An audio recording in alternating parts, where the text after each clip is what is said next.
Hello friends, आप सभी को मेरा प्यार भरा नमस्कार। जैसे कि आपको पता ही होगा, एसबीआई क्लर्क का नोटिफिकेशन बहुत जल्दी आने वाला है और इसके प्री एग्जाम की बात करूँ तो ये जुलाई सेकंड वीक में एक्सपेक्टेड है।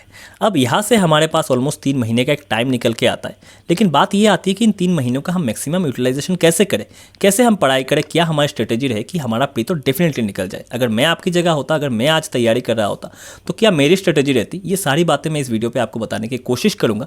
तो वीडियो को एंड तक ज़रूर देखना। आई होप ये वीडियो आपके लिए बहुत हेल्पफुल होने वाली है। तो चलो शुरू करते हैं वीडियो को। सबसे पहले देखो, आपको पता ही है यहाँ पे 3 सेक्शन आते हैं, क्वांट्स हो गए, रीजनिंग हो गए, इंग्लिश हो गया। अब 3 सेक्शन में आपको ये पता होना चाहिए कि इंग्लिश का जो सेक्शन है ना, ये एक ऐसा सेक्शन है जो आपका उस दिन एग्जाम बना के देगा। आप पूछोगे सर इंग्लिश कैसे बना के देगा? देखो, रीजनिंग और क्वांट्स जो होता है ना, वो जितने भी बच्चे सिलेक्ट होते हैं ना प्री में या मेंस में, उसमें मोर और लेस उनका अच्छा लेवल रहता है। लेकिन इंग्लिश का एक ऐसा सेक्शन है ना जहाँ पे बच्चे फंस जाते हैं। तो अगर आप इस सेक्शन में अच्छा कर गए दूसरे बच्चों से, तो आप वैसे ही एक एडवांटेज में रहते हो दूसरे बच्चों से। क्वांटो रीजनिंग तो आपको अच्छे से पढ़ना ही है, लेकिन साथ में इंग्लिश को भी बहुत अच्छे से बना के जाना है। अब देखो, इंग्लिश आप कैसे इंप्रूव करोगे? देखो, एक कोई मैजिकल ट्रिक तो है नहीं कि आप अभी कुछ मैं बोल दूंगा और आपका इंग्लिश इंप्रूव हो जाएगा, वैसा कुछ है नहीं। इंग्लिश में आपको कैसे इंप्रूव करना है, 3 महीने का टाइम है। देखो, इंग्लिश में सबसे अच्छा चीज़ है कि आपको रीडिंग करना है। सबसे इंपॉर्टेंट चीज़ होता है कि आपको रीडिंग करना है। रीडिंग कहाँ से करोगे? आप न्यूज़पेपर से पढ़ सकते हो, किसी भी बुक से पढ़ सकते हो। मैं ये नहीं बोलता हूँ कि हिंदू से ही पढ़ना है।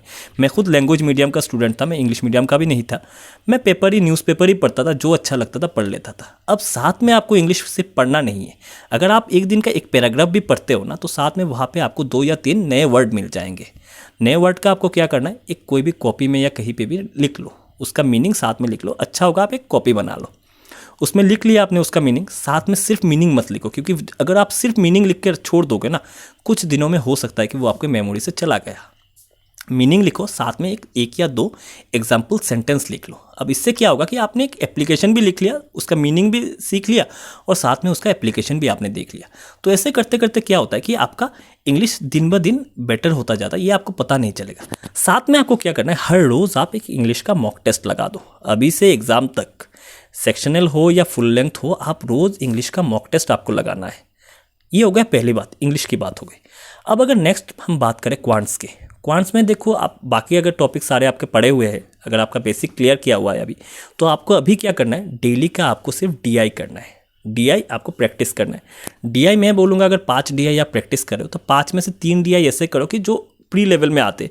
2 डीआई आप ऐसे चूज़ करो जो थोड़े से हायर लेवल के होते हैं। अगर उस दिन एग्जाम थोड़ा सा भी इधर उधर हुआ तो आप फंसोगे नहीं। अब डीआई हो गए, अब आपको क्या करना है, साथ में सेक्शनल टेस्ट भी क्वांट का लगा के जाना है। रोज़ आपको एक क्वांट्स का सेक्शनल टेस्ट लगाना है। यहाँ से आपका प्रैक्टिस भी हो जाएगा, जो मिसलेनियस ये वो रह गया है ना, वो साथ में प्रैक्टिस होता हुआ जाएगा। ये हो गया क्वांट्स में। क्वांट्स में उतना बता नहीं रहा हूँ, क्योंकि क्वांट्स में ऑलरेडी आपको बहुत से यूट्यूबर ने या बहुत से टीचर ने बताया हुआ है क्वांट्स का। नेक्स्ट आता है रीजनिंग। रीजनिंग में देखो, 2 चीज़ जो बहुत इंपॉर्टेंट होता है, एक होता है सीटिंग अरेंजमेंट और दूसरा होता है पजल। सिटिंग अरेंजमेंट पजल का मैं बोलूँगा कि रोज़ 5 क्वेश्चन आप प्रैक्टिस कर लो, वही जैसे मैंने क्वांट्स में बताया। साथ में आप क्या करो, सेक्शनल टेस्ट लगा दो। रोज़ का अगर आप सेक्शनल टेस्ट तीनों का अलग अलग से लगा रहे हो, 1 या 2 सेक्शनल टेस्ट अगर सब सब्जेक्ट का अलग अलग से लगा रहे हो, और हफ्ते में 1 फुल लेंथ मॉक दे रहे हो ना, बहुत है आपके 3 महीने में। अगर आप ऐसे करके जा रहे हो ना, बहुत है मेरे दोस्त, आपको प्री में अच्छे नंबर, अच्छे स्कोर करने के लिए।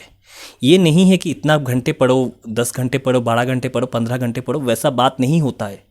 आप ये सोचो कि किसी बंदे को एक चीज़ पढ़ने में आप कभी भी घंटे के हिसाब से, कि आपका दोस्त 8 घंटा पढ़ के एग्ज़ाम निकाला है, इसका मतलब ये नहीं होता है कि आपको भी 8 घंटे ही पढ़ने हैं।